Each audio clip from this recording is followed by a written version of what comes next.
Welcome to Common Space, conversation amongst friends who happen to be United Methodist pastors. My name's Chris Estes. Hi, Chris. I'm Ryan. Hi, Ryan. Hi, Chris. I'm Darrell. Darrell. All right. Well, today we're coming to you from all over the country. Ryan's in Leander, Darrell is in San Antonio, and here I am in Savannah, Georgia. My rich Uncle Dick passed away this week. My hero, my mentor in life. He's the guy who got me in the outdoor advertising industry. And really going to miss him. So the service is on Friday, but through the miracle of technology, here we are together. And today's a little different also because we have a fourth member of the group here. And all the way from Kansas City, Missouri is Jonathan Foster. And Darrell, if you might introduce Jonathan to us. I'd love to. I want to introduce everyone to my friend Jonathan Foster. He is the partner of one, father of three, an author, a podcaster, the founder and chief advocate for lovehaiti.org. He holds a doctorate in theology from Northwind Seminary, and he facilitates the Curian Network, which is an organization that's organized around credentialing pastors, churches, chaplains, and spiritual directors and counselors. He also recently joined the staff at Old Mission UMC in Kansas City, where he lives with his family. That's the polished stuff. The less polished stuff, as I would tell you, he is one of the people that runs Sacrisage Press, which published my last book, and Jonathan actually personally was the editor for my last book, so he made sure all the commas were in the right place and that I made as much sense as possible. I'm grateful for his leadership. He has written a number of books, one that we're going to talk about today, and he's coming to San Antonio to be at Alamo Heights Methodist to speak to us, but a book that I got kind of cornered into reading that he wrote that I had no idea what I was walking into is called Indigo, The Color of Grief. And I will just tell you that this is a game-changing book. And we're going to talk about it today, but it is still the book that I order by mass quantity and give out to folks that I know who are grieving. A great place to start. Anything else that you would add to that intro, Jonathan, about yourself? That's a great intro, man. I appreciate it. You need to follow me around and just do that wherever we go. So no, thank you. Glad to be with you guys. So Jonathan, Darrell referenced your book. Mm-hmm. Would you like to talk to us about your book a little bit? Sure. I'm always happy to. It's a strange subject to talk about, but it has to do with my daughter's death. So I'm always grateful to be thinking about her and to be having her. She's always close, but it's always fun to do these kinds of things and just evokes thoughts and images of her. But yeah, the book is essentially me trying to wrestle with what it means to be a human and a dad and a lowercase t theologian, who God might be in the midst of loss and life and beauty and art.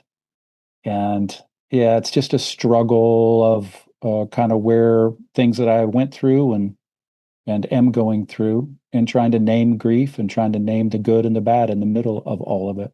So Jonathan, what do you want to say about grief or loss? You used the word beauty. What would you like to say about beauty? Let's start there. Well, the first thing that comes to mind is in the book, I say beauty is truth more than truth is truth. And maybe one of the reasons I say that is because truth has been offered up to us over the years as kind of this thing, propositions, bullet points, cognitive assent to a certain kind of orthodoxy. It tends to be, if we're not careful, we tend to think of it as more of a monologue, something we receive that comes from outside of us.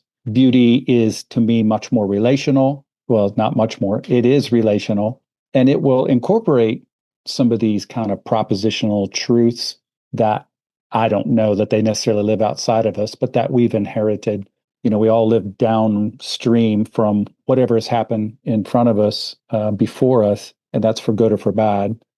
So we inherit these things and we bring them into the context of our own life. And as we relate to them and they work through us, I think beauty emerges in both good and bad ways. And their life is full of a lot of gray mystery.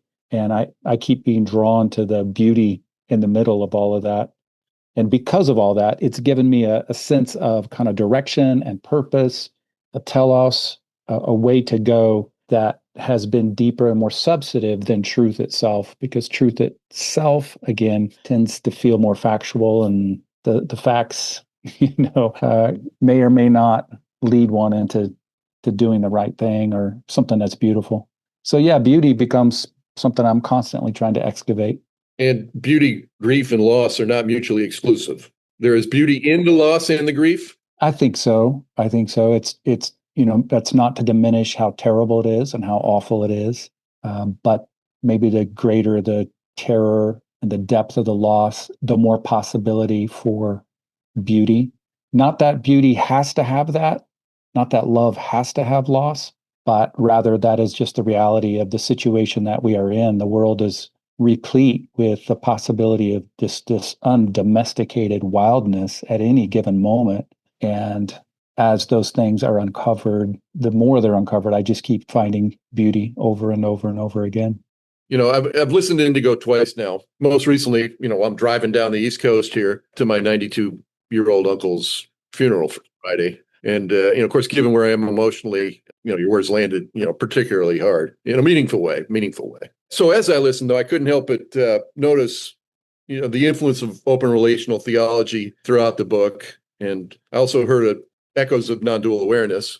Even in just what you said, I could hear echoes of that. And especially when you speak about nests of interconnectedness. So for the listener who may not be familiar with these ideas or perspectives, could you briefly describe ORT and non-dual awareness as you understand them, and also and how those ways of seeing reality shape both your theology and your understanding and experience of grief? Yeah. Well, that's a question right there. That's a good one. Yeah, it is. So open and relational in a nutshell, if such a thing can happen, I usually start with the relational piece of it. And what I think that ORT people want to say is that everything is connected to everything. Everything's entangled and interrelated. Our smartest people have been telling us this, if our physicists are our smartest people, but scientists, chemists, biologists, psychologists, everyone has been saying this for quite some time now, that there really is no place where you can get that separate from somewhere else. And so reality speaks to this relationality. What the open and relational theologian wants to do is to say, though this is true of the divine as well, that God is also in deep relationship with us. Ilia Delio calls it the divine entanglement. Some people listening may be surprised to know this, but there's a great section of Christianity, particularly that's emerged out of the West, that doesn't have the freedom to necessarily think that. For them, God is impassible and God cannot be affected. And God, therefore, necessarily stands outside of our pain and suffering. And the best that God can do is just pretend really, really well that he gets it. And I don't find that to be a very appealing kind of God. So ORT people want to say, no, that God is in relationship. And because of that, there's this give and take, and, there's dialogue, there's prayer, there's things happen, there's grieving, there's interaction. There's a God that laments from the Bible. There's a God that changes his mind. Lots of these kinds of things, which then plays into the open aspect of it. Open has to do with the future. So open and relational thinkers would like to say that because God is genuinely in relationship with us, that there is a give and take such that the future isn't exactly predetermined. I usually say something like, I suspect that God is aware of patterns. Like, we're all aware of patterns and things that might play out. God has seen a few things. So the spirit of love is probably aware and has some good ideas about where some things are going to go, but that the future is not already been set. It's not predetermined, that there's still this ongoing, genuine relationship. And because of that, God can respond at any given moment and go a particular direction. So the future is open. So that's open and relational theology. The non-dualism, I'm not an expert on, but in my thinking, there's just a ton of overlap, because non-dual obviously speaks to the non-binary, the blending of spirit and matter, such that something like panentheism, which is different than pantheism, different than theism, and we could talk about that some if we want.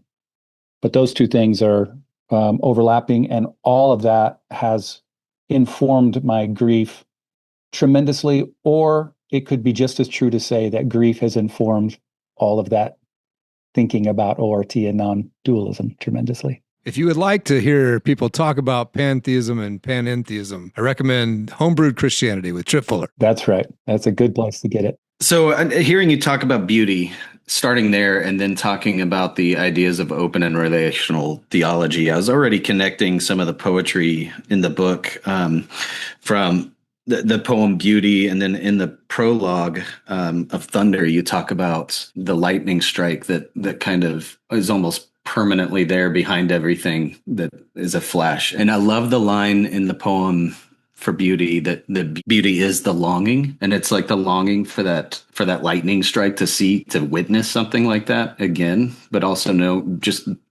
possessing the gladness of being there the first time. And as you're talking about open and relational theology, I then was kind of thinking about the two poems that talk about heaven and hell, solidarity. In the open and relational theological mind, would you say that God experiences some of these things in a similar way to the ways that we do? Because I mean, you were talking about this impassibility of God that a lot of people have the idea of, but do you think there's this feeling of loss and longing when these things happen in our lives and on the part of this divine love? Yeah, I think so. Different ORT thinkers will say it in different ways. So I certainly don't speak for the movement, if that's what we call it. We call it a movement. But it's definitely one of the things I've wrestled with all the way along.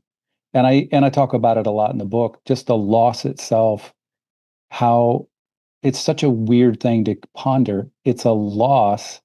And so it's an absence, but that absence starts to become a presence after a while.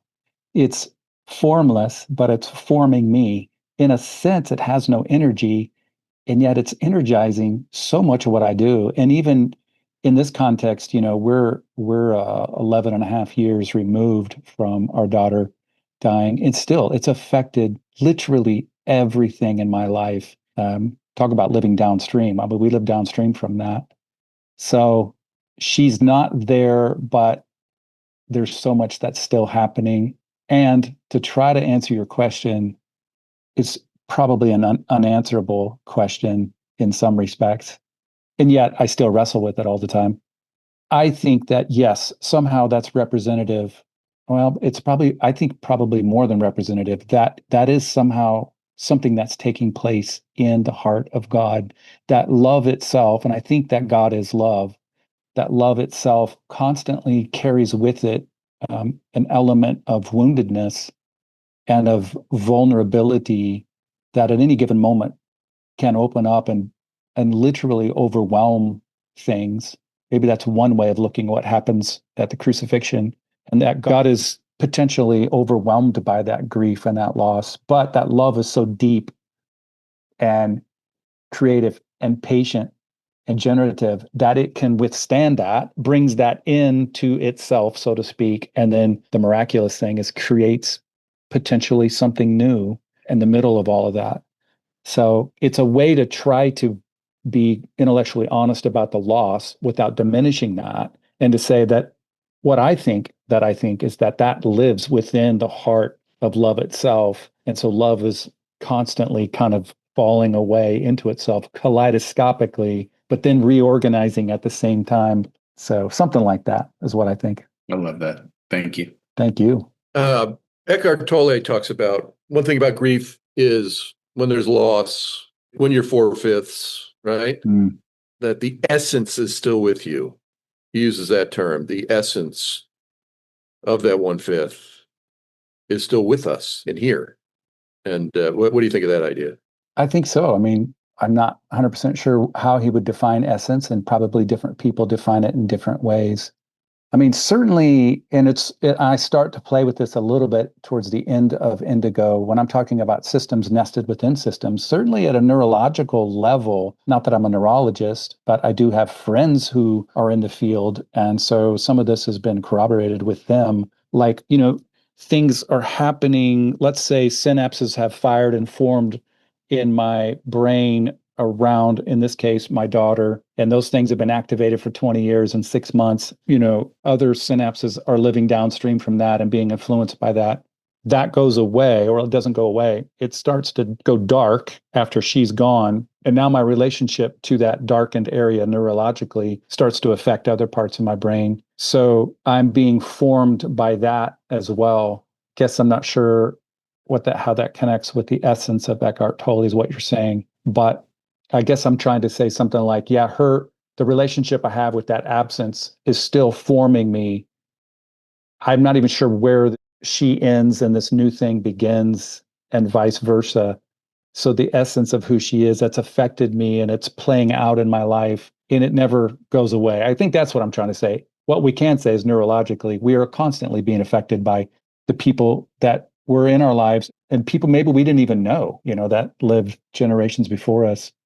I find that to be very fascinating. And, of course, this flies in the face of the individualistic Western American idea that I'm my own man and can do whatever I want. Well, at a certain scale, you might be, but at most scales, you're very much a part of the human race. That's why I connected the nest thing to the idea of non-duality, the interconnectedness there. Yeah. So, Jonathan, I've gotten to hear you teach on this a couple of times, and there's a quote that you use when you're doing that I've used in teachings. Don't worry, I always give you correct attribution.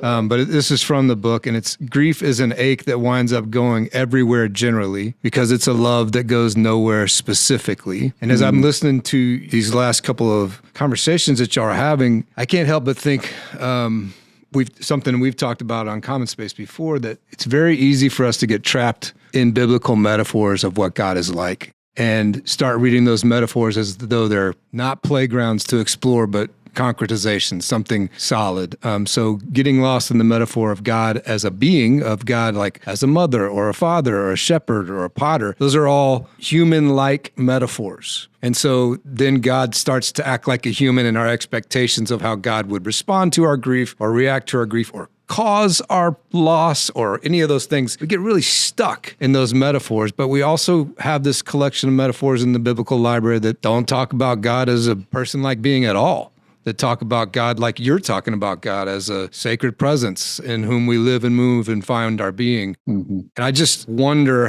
what you're getting at with this quote of a love that goes nowhere specifically, and what you're talking about, if you can see how us getting trapped in biblical metaphors worsens the process of grief, worsens our experience of grief, or I don't know, any thoughts on that or reaction to that? Well, I mean, as we all know, language itself is nothing if not metaphor. I mean, every word we use is metaphorical for something. So language is a problem. It's a really great gift, but it's also a problem that causes us to get trapped in a lot of different things. So maybe our best bet is to be humble about the metaphors that we use, to continually try to vet them and re-vet them, which I think we're compelled to do because we live in a relational cosmos. Everything is changing. Context is constantly changing. And that's why all of us are dealing with things that we're dealing with in our particular culture that, maybe our parents didn't or our uncles didn't, because the context has changed. So I think it's healthy to, keep working on the metaphors and keep what we can there, but also constantly be bringing in new stuff. And I suppose, death and loss and grief in one way, one of the good things about it is that, you don't have any other choice but to do that. If you try to stick with your old definitions, some of those, I guess this could be qualified depending on exactly what we're talking about. But I'll just say for me, a lot of those old definitions, they just didn't work anymore. They were too static. They weren't flexible. They weren't in relationship. And I kept feeling that because of the grief and because of the ache. That particular quote is, thanks for saying that. I love that quote. It's so helpful for me and it's so personal to me. But yeah, it's like every morning you wake up and the grief is still there because you still have this love, but the love is attached to an absence, like literally in this case, my daughter not there. And so that love wants to get up and do what it used to do for 20 years, which is ping back and forth with her. Now, as it goes to ping, there's no ponging back. It just goes. And then it goes out that metaphorical, symbolic absence, that hole, that gaping lack, to borrow a philosophical word. And then it just seems to go everywhere. Then it gets really diffuse and cloudy and murky and messy, depending on where you're at in that grief journey that in some ways clearly never really ends. And other ways, I think there are things we can do to try to kind of harness some of the stuff that's happening. But that's what I'm trying to get at, and maybe wrap it up by saying that I don't know how else to think of it other than it lives within the heart of God. the soul of the universe, as Wesley talked about. And so the God is experiencing this massive amount of grief at times as well. And that's that's a very interesting idea of God. It's troubling, but also maybe comforting at the same time. So, Jonathan, another thing that I hear get talked about a lot is unprocessed grief. And from time to time, I'll hear people talk about unprocessed grief as like the villain that explains everything that's wrong in that person, all their problems, all their character defects, all whatever's coming up in them is unprocessed grief. And I'm not here to say that that's wrong, but I'm wondering what you would say, because what I have thought is, when am I not going to have unprocessed grief? I feel like that's lack and loss is part of life, and I'm always going to be processing grief. It's kind of, now I hope that builds awareness that I need to look at it and let it flow through me. But what would you say to someone who says, I feel like I'm always going to have unprocessed grief, I'm always going to be processing? I would say correct. I would say that's right. That we are always processing, again, in part because we live in a relational cosmos, so everything is changing. And about the time you think you've got something figured out, it shifts. I mean, my wife and I, so many times over the years, just laughed about parenting. It's still happening. Now we have grown children, and we have a granddaughter who's 2.5. And the relationship to our kids is constantly changing. You're in a phase of life where you think you've got it figured out, and then they're on to the next thing. And you're like, wait a minute, I just started to feel like I knew what I was doing. So you're constantly processing that. That's a part of grief, the expectations of life. Maybe it's not the limitations of death, but maybe it's been divorce or deceit or debt, or, basically can be summarized into this idea of, oh man, I did not know life was going to go in this direction.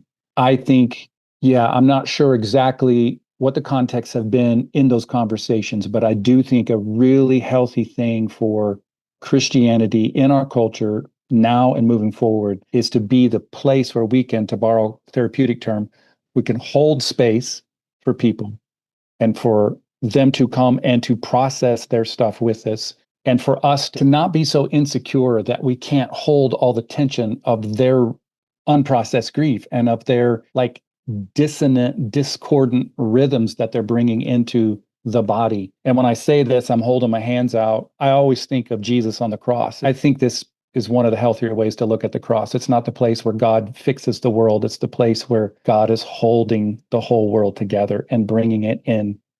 By the way, which is way harder than just fixing it, dominating it, getting rid of all the tension. It's no, I'm bringing it into myself, and I'm going to give it a hug and let the vibration and the tension, like you're holding a child who's having a hysterical crying fit, until they start to relax, and you absorb that into your body, and then everything gets metabolized.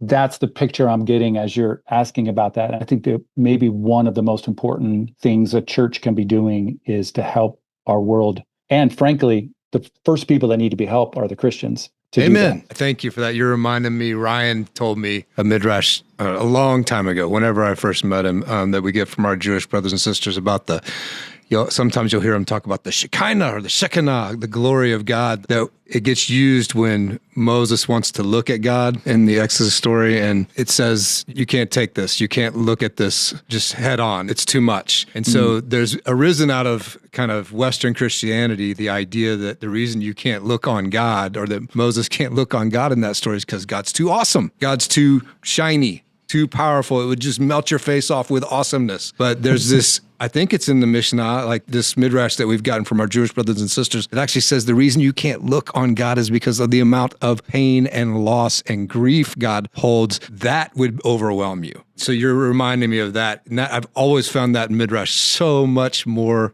helpful than the idea that God's just too perfect, that the perfection would melt my face off. Though I can't relate to that. But a God that holds all that pain and sorrow, like you're describing, that's so much more helpful. Thank you for that. When you were talking about that, I was also connecting it to the expression that you borrow from Heschel, God's waiting to be disclosed. Like the disclosure in that moment that you describe of Jesus, but also just the disclosure when we actually take the time to stop and experience something and, connect with that moment and the moments that we're in. That's good. I like it. In the book, you talk about unhelpful ways that well-meaning people try to help mitigate our grief. And And you mentioned, in fact, last year we had flooding in the Hill Country, Kerrville area, and I was scheduled to preach that weekend. And the sermon I had written was pointless ups and downs. There's no such thing as a pointless up and down. Well, I couldn't very well preach that. And so what I did was holding space because, yeah, that's what we're called to do, not try to fix it. And, leave your platitudes at home, right? And it's kind of the part of the pattern too, where it's order, disorder, reorder for sure. Right. But what we do in the midst of that, we hold space. So can you say more about, the unhelpful platitudes and perhaps a better way to approach it? Yeah, well, anyone who's listening who's experienced loss has certainly had people probably say things too quickly or too flippantly or try to fix things with not as much patience as they probably should have. So I think in some ways, particularly more intense losses in life, there really isn't anything you can say to fix it. Really, the thing that you're probably being invited to do is to be in relationship with the person. And again, to hold space and to sign up to be this person who is going to take on the discordant rhythms, the sounds, the tones, and to try to help your friend, your loved one, create new music again and beautiful music and music that harmonizes. Because so much of grief and lament, it might harmonize at one frequency, but probably in its essence, I would say something like it's just completely out of tune. It's like just goes in the wrong direction, and it's very panic inducing and certainly can freak people out. So yeah, I think the goal here was I just wanted to briefly mention, I mean briefly, everything in the book is brief. It's not very long, but I wanted to just as quickly as possible point that out and point out how painful it is and how kind of ignorant it is. And even though people probably mean well most of the time, that there's better ways to go about it and more intelligent ways. Just have to pause and think and be open to your own vulnerability and your own humanity and connect with the humanity of the other person versus trying to be the person who has the answer. Do you have an example of a friend who did that for you and what that looked like? It's interesting. So, and this kind of bleeds over into some of my other work, which has to do with Rene Girard and mimetic theory and how our desires are influenced by the desires of others. And because of that work, and also the way it's tapped into my grief work, I've started over the years trying to cultivate an ability, emphasis on trying, because I'm still not great at it, but trying to cultivate an ability and awareness of which of my friends and or family members or people in my life that I look forward to being with, and then trying to let them know about it. So this seems like a really innocuous kind of simple thing, and maybe it is, but for me, it's been a bit more profound to show up to a coffee meeting with a friend and pause and look them in the eye and say, on the way over here, unlike some other meetings I've had this week, I really look forward to getting together with you.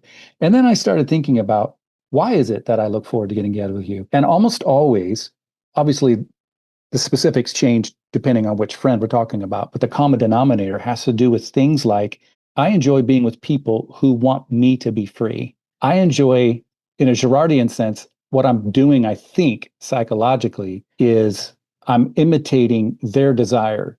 And if their desire is that I am empowered and an agent and I have agency and freedom and that they believe in me, then I imitate those desires. And rivalry just goes out the window. As probably all of us know, but I'll speak for myself as being a white, now past middle age, male, straight, American, relatively educated, relatively affluent, particularly when I compare it to my Haitian friends, person. It's crazy how much competition and rivalry exists in the church and exists. I've been a church planner most of my life. It's just rampant in all of that. So I'm backing this all up, to your question about examples of people. The people who have helped me the most are just people who have sat with their own stuff long enough to be able to hold space with me. I don't really need them to say anything great, although every once in a while they do. It's really not about that. It's about, what's their cortisol levels like when I'm around them? Have they taken a nap recently? Is their identity built on some performance-oriented thing that I've been trying to give up for years and years and years, particularly since I've moved out of, bless their hearts, evangelical world? Not to say that all of that was bad, but because there were some good things. So that's what I'm thinking of when you ask. It's stuff like that. It's just being at peace with yourself. Yeah, to be with a loving, listening, non-reactive presence, Yeah. that helps me. Yeah. That's a much briefer way of saying everything I just said. Yep. Yeah. Well, we could say it even briefer. Darrell. Oh, come on. Jeez Louise. Okay, let's edit that out. That doesn't belong in there. The only other comment that I was really thinking about was just how you kind of end the book, and now these two questions remain: why do bad things happen, and why do good things happen? But the greatest of these is, why do good things happen? That's such a beautiful ending to a book that's dealing with such loss. And yeah, the first time I read that, as my friends told you, I am an Enneagram 4. And when I read things like this, I weep with joy. And that ending is just amazing. Thank you. I appreciate that. I actually, for a couple of years, I just kept thinking I'm going to write a grief book. And that was it. That was going to be the whole book. Yeah. Why do bad things happen? I don't know. Why do good things happen? That's basically it. Mm-hmm. And as someone who's trying to orient around, Jesus and the resurrection story that's a part of it, at some point I got to just engage with faith enough to think, yeah, but there's also something good. Yeah. So trying to lean into that and by faith, because I don't know for sure, by faith, let the bad live in with the good versus the other way around, like all the good going into all the bad. Yeah. So yeah, thanks for saying that. I really, I love that ending too. The book itself, the way it's written, is very interesting. And I'm wondering if it might be helpful for us to read a paragraph or something. Unless we'll talk about the format itself.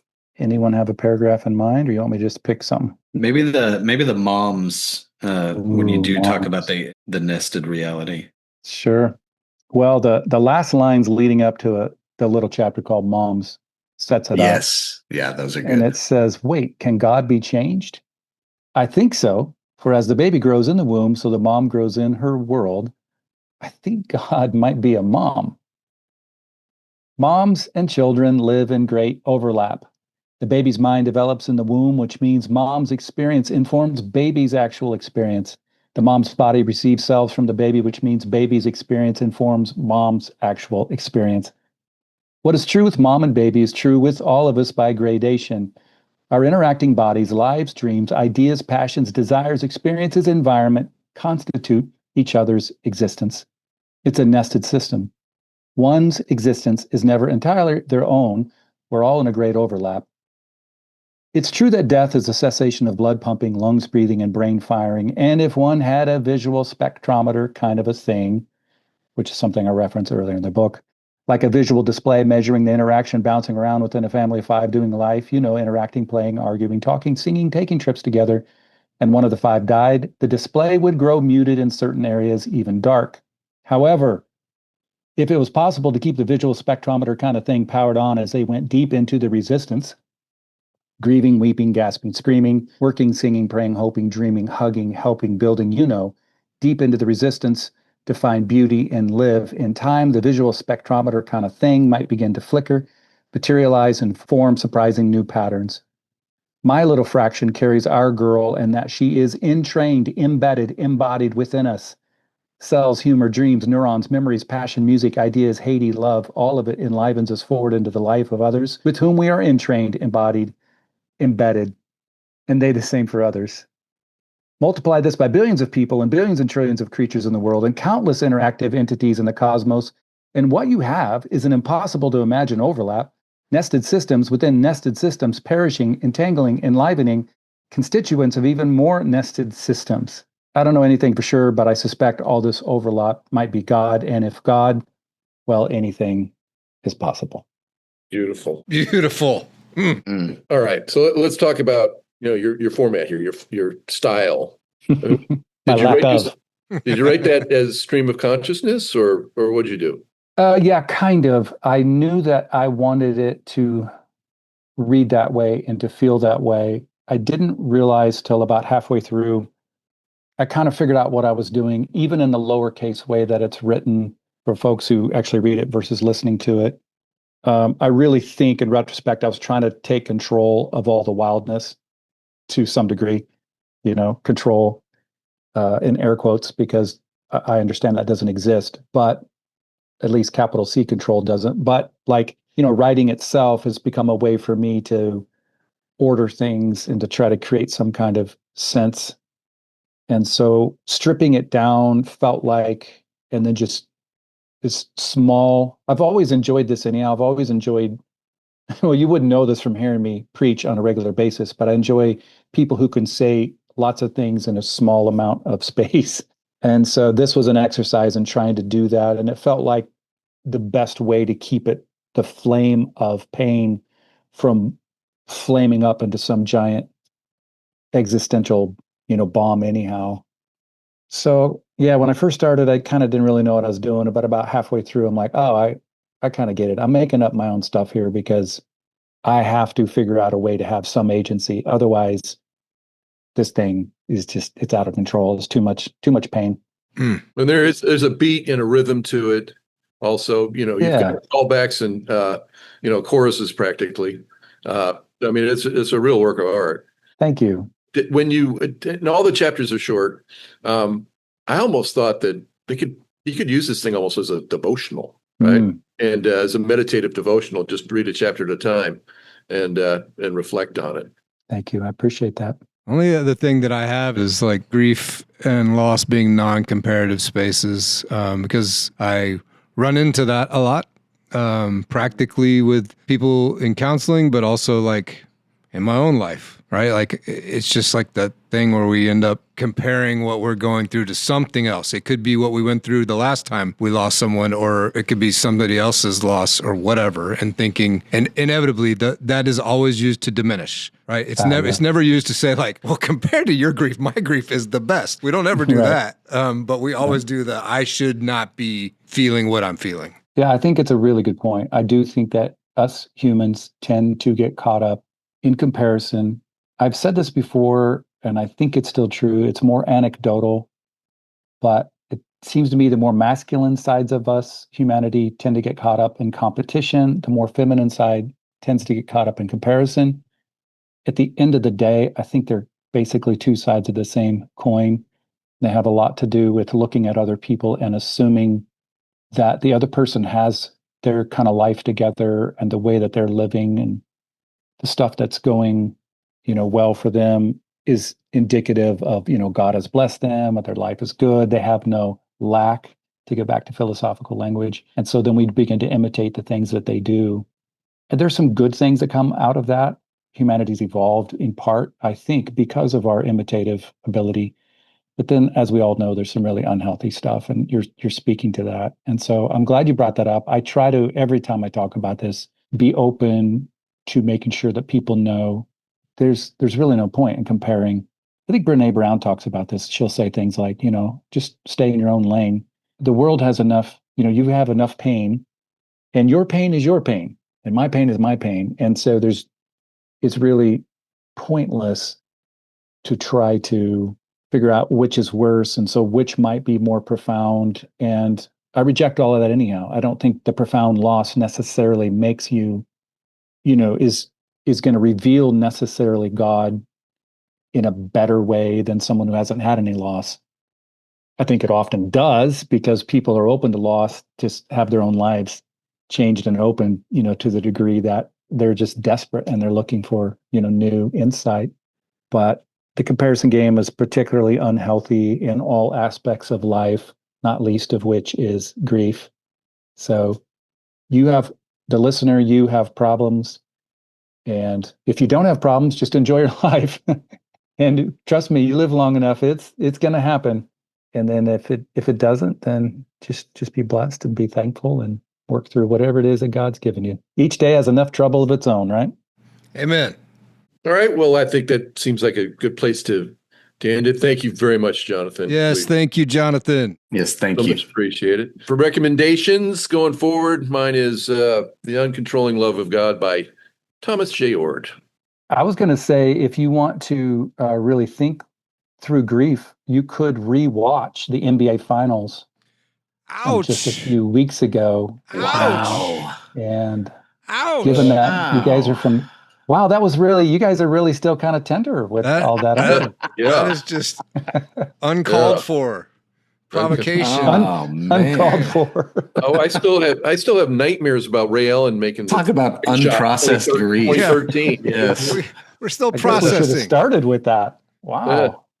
Flee in the denial stage. Every game. It Yeah. was painful. It was a painful series.